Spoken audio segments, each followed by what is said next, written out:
Another day, another drama in GD. Personally, I always thought in the back of my mind that it was just a matter of time before something like this happened again. Today's topic is about the most popular content creator in Geometry Dash, the man with the highest subscriber count. Yes, I'm talking about Guitarherostyles.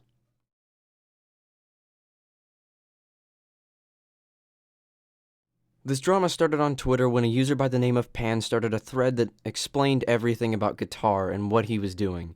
He started by saying, this thread is in regards to Guitarherostyles, a popular Geometry Dash content creator. These tweets may be disturbing for some, view at your own discretion. Then he continued with the following. A few people from the maintenance team, including Pazu, Hado, and I, were informed about inappropriate actions from Advi towards women. After we were informed of this situation, we reached out to various victims about their relationship with Advi. These discussions were conducted privately with careful consideration to the victims' well-being. A few did not wish to talk, but others did and provided their experiences with Advi, one of which has a public statement provided that will be posted on her behalf. This victim wishes to stay anonymous. It should be noted that they knew each other in real life. It is also important to note that this victim was an adult during their relationship. We'll read the victim's statement after finishing the Twitter thread. The following images are of an underage victim who was approached by Advi. Advi was aware that she was a minor. Advi makes inappropriate comments about her appearance the day after acknowledging her age. Advi comments about her voice later on. He then expresses disappointment at how little they are in voice calls with each other. After this, Pan continued on talking about the victims and the difficulty they were going through, saying, some victims expressed difficulty discussing their accounts, so those who wished to stay anonymous had their situations posted here on their behalf. Other victims may wish to provide their own experiences publicly. After investigation, we concluded Advi has shown inappropriate behaviors to members of the community, especially towards women. Comments made were unsolicited and the victims expressed discomfort towards them. Some comments also demonstrated manipulative intentions. The safety of this community is important to us. We do not condone any inappropriate comments or actions of any kind towards minors. We also do not condone any inappropriate or unsolicited comments to anyone. Moderators should know this as per the mod guidelines. After this, Guitar replied to the thread stating, I appreciate this thread a lot and this is a huge mistake I made. This is not an okay thing to do, and way less if they are minors. I deeply apologize for all those who were affected by my behavior. I'm going to learn a lot from this. Thank you. If anyone has been disturbed by my comments or whatever, please let me know as soon as possible so I can talk with them personally. With this information covered, we can now move on to the victim's Pastebin, which talks about their experience and explains what he did and what happened between them. Before we get into reading, this person wishes to remain anonymous and I will respect that. Without further ado, let's read through this and be warned, this is a long one. When I first met Guitar, he got very close to me very quickly. In just a couple of days, he pretty much opened his heart to me, told me private stuff about his life, and made me feel close to him. He also made me feel like I was the only one by his side, and I made him want to keep going. He was nice and sweet to me in the very beginning, but after a month he started showing his true colors. He started using me as an emotional punching bag, not in an I need to vent way. He would also blame me for everything that was wrong in his life. He treated me horrible while I was upset and rejecting to tell me anything about what was going on, making me feel both guilty and clueless. He would punish me for something I didn't even know if I was doing. Following that emotional abuse, the sexual abuse appeared. I realized he would never take a no as a response, trying to force me into having sex with him every night we spent together, trying to manipulate me into having it. He would only be nice and caring with me at night, just moments before he would force me to have sex. At a point, he would even say to me, I know that you will let me fuck you if I keep kissing you. Sometimes he would even fully force me to have sex with him while I was crying because I was feeling bad emotionally, even with several explicit no's given to him. I had sex with him several times without my explicit consent and with my explicit negative to it. After a year, the emotional abuse got worse. He would give me the silent treatment constantly. He would still punish me for everything that was wrong in his life, and also threatening me if I dared to talk to him on stream because I would ruin his job. The people who got close to him can agree that you can never say something against what he thinks or believes. He thinks his words are law, and everything he says and thinks is perfect. If you ever try to say otherwise, he will get absolutely livid. Every time I had an argument with him, every time I disagreed with him, he would tell me I ruined his day and to stop talking to me until the next day, or until he was bored because he had no one else to talk to. He always wanted to be the center of attention. He always wants to talk about his interest and what he thinks is important. Money and YouTube, pretty much. If you tried to talk about something else with him, he would never respond, or he would change the topic. Having a conversation with him at the very beginning was very easy, but after some time you realize that if you don't follow his topics, you will end up talking to a wall. A quick reminder that all of this started a year after I met him. This wouldn't happen in the first months after you start talking to him. After some time, I realized there was some of his close friends who he wasn't following on Twitter. Of course, that's perfectly understandable, and you're free to follow whoever you want. The particular thing about this is that those friends were exclusively male. All his female friends, or even girls that he talked to a couple times, would get an Insta follow from him. I remember one of his followers, one that was very loyal and I used to talk to him a lot, told me, "I'm surprised because I've been following him for the longest time and talked to him several times both in DMs and on tweets and never got a follow, but my friend, a girl, talked to him just a couple of times and he followed her instantly." He would follow and talk to every girl possible that was nice to him. Shortly after I cut ties with him, people used to tell me that he would flirt with all of them.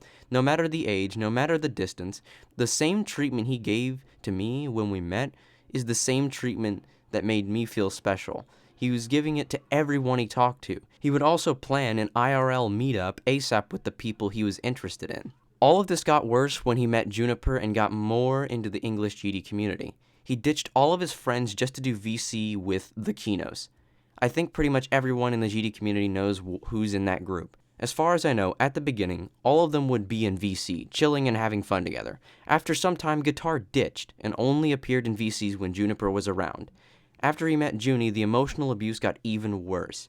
I know I could have left, but emotional abuse victims can understand the strong feeling of attachment you have towards your abuser, that feeling of hope that you constantly keep in your chest, and your mind living in the past with the memory of that person you met long ago, and that disappeared also long ago. Every time we had an argument or a little fight, he would either stop talking to me and block me everywhere, or use me as an emotional punching bag, telling me how worthless I was compared to him, and that his time was too worth it to spend talking to me. Remember when I said you could never say something that isn't exactly what he thinks or wants? It got worse and way worse, to the point that I couldn't even try to help him with private life stuff because if I didn't 100% agree with him on everything he did, he would make me feel like the worst scum on earth. He would never do VC with me to talk about the arguments we had, to solve our problems. Everything was by chat. I don't even know if he had any emotional reactions towards our fights because I never got to hear his voice while we had them. The only thing I know is that while he was arguing with me, he was also trash-talking me with his friends and being a sweetheart to others. After the fights, for some days he would be ultra sweet and nice again, but shortly after, he would start doing the same stuff again. Silent treatment, blaming me for personal stuff and not telling me what was going on, making me feel worthless compared to him because he's important and famous. He once called me a gold digger and a fame seeker for telling him that he used to expose me and talk to me more in social media before he got into the English community, and especially before he met Juniper. The people around me, even my family, realized I was being emotionally abused and begged me to cut ties with him. After some time, I did. I don't know how his reaction was emotionally, because he, again, didn't want to have a VC about it. But the conversations afterwards were extremely manipulative. He even tried to make me be suspicious of the people around me, of my closest friends that he knew of. And he told me he would make my life a living hell if I dared to ruin his work and his career. Afterwards, he told me that he would change. He was going to therapy and he would never treat me like that again. We had a convo that had double meaning messages. Messages that would either mean I'm gonna kill myself or I'm gonna disappear from your life. I warned his friends about this because I was extremely scared that he would commit suicide, and after they got in contact with him, he told me off for telling them. He told me that he didn't trust me anymore, and blocked me afterwards. Because we had sex, most of our convos afterwards were sex-related. His opinions towards me were pretty much sexual. In all the ways he had to compliment me were sexually. I think he only maintained his contact with me so he could have someone to have sex with.